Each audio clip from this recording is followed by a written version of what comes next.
Hey Nakama, this is Gomu Gomu. It's me. My name is Alden or Alden, and today is What to Watch Wednesdays. Today we're going to be reviewing Reborn as a Vending Machine. I Now Wander the Dungeon. Let's get into this. So, I got a couple things I want to say. Anime titles getting so long.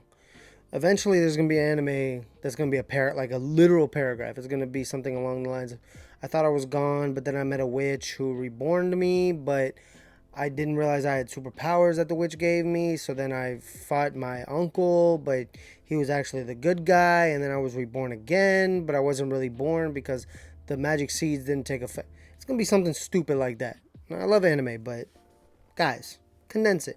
The spectrum is either something really long or one word. It'll be like ghost, exclamation point, and question mark. And that's it. But anyways, I digress. This anime is something I would attribute to something along the lines of like a Final Fantasy. Like it's like a role, like a MMORPG. I mean, it's more like of a role playing game, but like turn based style games in a sense, but not necessarily. Like it's kind of weird to explain it. It's not very character based in the sense of there's one main character. There's a character that is like his sidekick, and then we meet people along the way. But nobody really stands out. There's a protagonist, but it's not really. It's like the idea of a protagonist rather than an actual protagonist. Like whenever you watch something like a Naruto, it's Orochimaru or whatever the case may be. Like there's no actual protagonist in this. But I digress. Anyways, so the beginning of this anime, the we see this guy. He's just giving himself self dialogue or self monologue, which we all do. I don't care what anybody says. We all talk to ourselves. So then we don't really know much about him, and he falls off a bridge trying to, and I'm quoting, save a vending machine from damage. So like, so this whole anime is based off the fact that he loved vending machines so much, which is really weird. Not weird in the sense of, because I've seen My Strange Life, people have all kinds of loves, but they've built the premise of this anime, and they mention it towards the end of not the end, well, not towards the end, but the end of the actual season, how stupid this plot is. So don't make it seem like it's just me. But anyways, he dies at the beginning, or passes away, or gets reborn at the beginning as something he quote unquote loves, right? Now, he accepts the situation with no hesitation. He who shall not be named, I guess, he never says the name like, he just goes, oh, cool, I'm a vending machine. Yeah, like, he doesn't question it. If I'm reborn as anything, I'm like, okay, so why am I not me?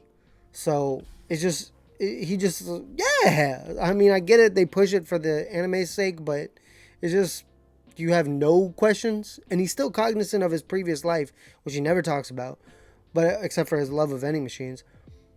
So he never questions it. I digress. His life force has been converted into points that he has to earn to stay alive. So people buying in whatever his inventory, so he can change what he has in his inventory based on the points that accumulated. So basically, if you go to a vending machine one week and you're like, oh, damn, they got my hot fries. The next week, you see that they've not only got hot fries, but they have hot fries and something else. So he can upgrade depending on what he likes. Now, I can't read every single thing that he, lists off, but it's got magic stuff in there. So it's a very complex machine. So he can't speak. He has automated responses. Like, so he'll say something like he'll want to say yes, but it'll come out as thank you. So he's reincarnated as this vending machine, and he's in front of like a big lake. He's just sitting there, just chilling. Nothing's really bothering him. He's just sitting there enjoying the view. But he starts to notice that his coins, his life force, whatever like you want to like attribute it as, starts falling if he uses any one of his abilities, which, I mean, on top of that, his whole ability to live is an ability because he doesn't have like a outlet or anything. He's running on batteries, which is a life force. So the first species he encounters is a frog with a club, which doesn't understand him. and goes in and attacks him. And when they attack him, his durability goes down, and he starts to notice. He's like, okay, so I have the basic things in these online type games where you have durability, you have magic, you have power, you have life force, you have all these things. So he starts to notice what's in his actual repertoire. So he gets attacked by a group of frogs and suffers a lot of damage. And then he, is like talking, I guess, to the mystical force that changed him. And something tells him that he can restore his durability with points. So he restores his ability, or his durability rather, and he realizes that his point total went down a lot. So he knows he's going to have to be very frugal when it comes to spending until people actually start spending money with him, right? So he finds a function called blessing. It's given by a god and can be used without spending points. So a list of things pops up, including martial arts, swordsmanship, which he's not really going to be able to use swordsmanship, I don't think. Maybe. But up until this point, we haven't seen any arms, anything that he can use. So he uses one of the blessings called barrier, and that stops the frog attack. So, he's able to be safe in his own barrier, right? So a couple hours pass by, it starts to get, dark, and then, morning rises, and he starts, realizing, okay, I don't have that many points left, I got this, whatever. So he encounters a girl named Lamis, right? And she's just um, wandering around talking to herself, and, she's talking about how hungry she is. So he offers her up something to drink, which is kind of funny. But then she starts to realize that he is something that she can get things from. So he says that he needs coins to like work, right? He can give out stuff for free, but obviously that wouldn't be beneficial because he needs to be able to maintain points and inventory. So she starts spending coins with him, and that helps him accumulate points. That helps him, obviously make sure he stays alive, right? So she starts having conversations because she realizes he's a sentient being. He just can't respond in the way normal sentient beings would, right? Like he's not able to say, yes, that's my name, or yes, that's what. He can just talk in responses, no, yes, thank you, see you soon, or whatever. You can win a prize, stuff like that, right? So she says she's going to take him to an inventor who works on magical items named Hulami. So she picks up the vending machine and offers to take him. Now, keep in mind, if you've ever been around a vending machine, if you ever try to tilt it to do illicit activities, you realize vending machines are very heavy. So the blessing I talked about before, other people in this world have blessings. Hers is the blessing of strength. So she's very strong. So that comes into play later when they're doing their thing. But right now, just know this woman is carrying this vending machine through the I get what could you call that? Just like the lake and everything around it, the trees, the forest, and just because she's super strong. So she picks up the vending machine. And they start walking, right? So they head to a town, and the guards at the gate mention finding things in the dungeon and keeping them. They tell her, "Oh, you found it, so if you whatever you find in the dungeon, you get to keep it, right?" So he starts to realize like they're talking about this as a dungeon, but I see the sky. So things aren't really starting to add up, but as oblivious and airheaded as this guy is, or this consciousness is, he's like, yeah, okay. So they start talking about transfer circles and the surface area, or, just a couple things they mentioned that, start to be kind of points of interest for me rather than him because he doesn't care. He's just walking around like sunshines and daisies. So he gets placed outside of like a inn type thing, and he starts accumulating points because people want to taste the food that he's distributing, because he comes from modern day times, and the people that are around him in the area that's around him is like Middle Ages and stuff like that. So he's producing ramen, he's producing udon, he's producing boba tea, he's producing all these modern things that these people are just loving because they don't have it. So, he starts to accumulate a lot of points, and, word spreads around of him, right? So, Hulami is actually a hunter, right? She's not a very good one because she can't control her strength.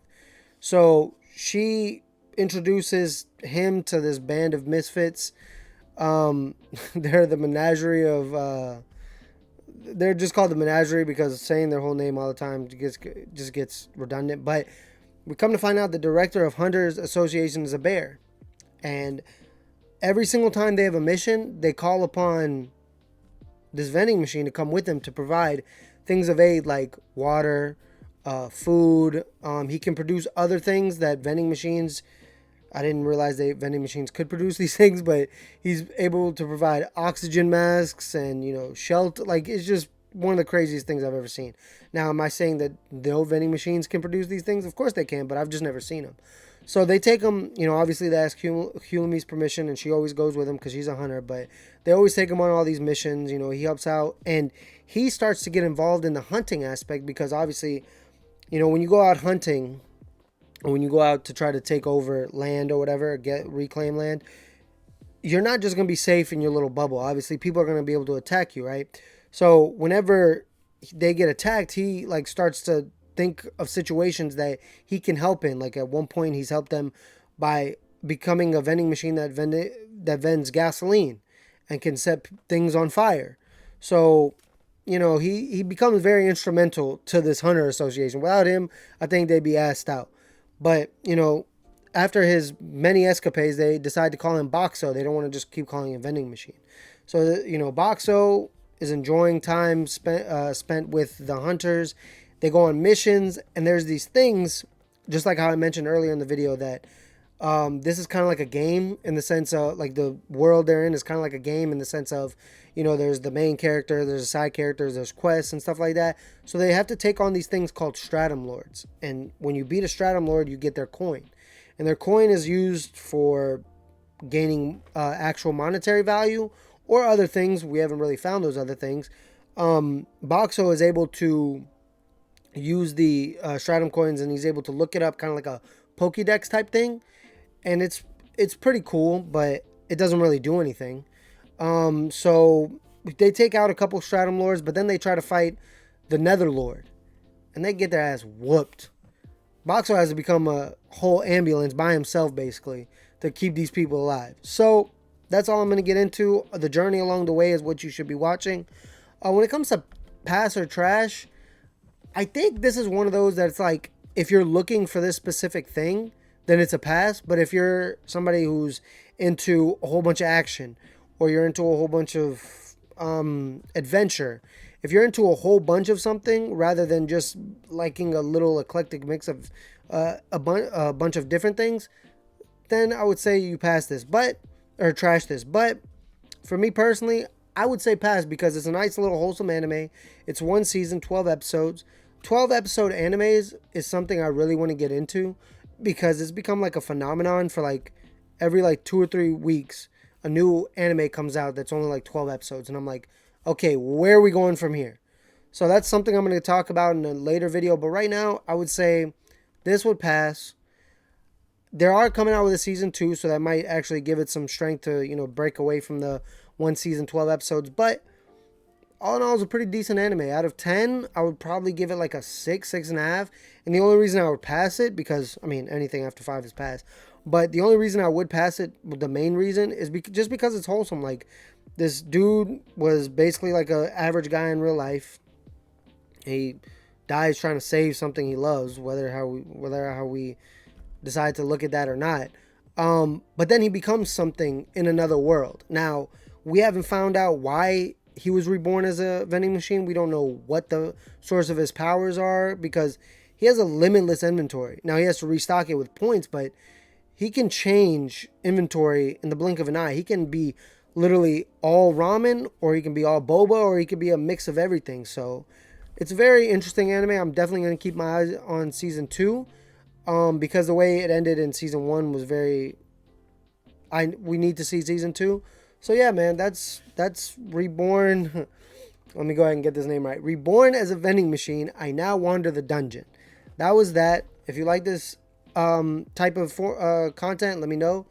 Write it down in the comments below. But I just wanted to say, be safe and well in your travels. Have fun and enjoy your journey. And just know, I will be the king of YouTube. Peace.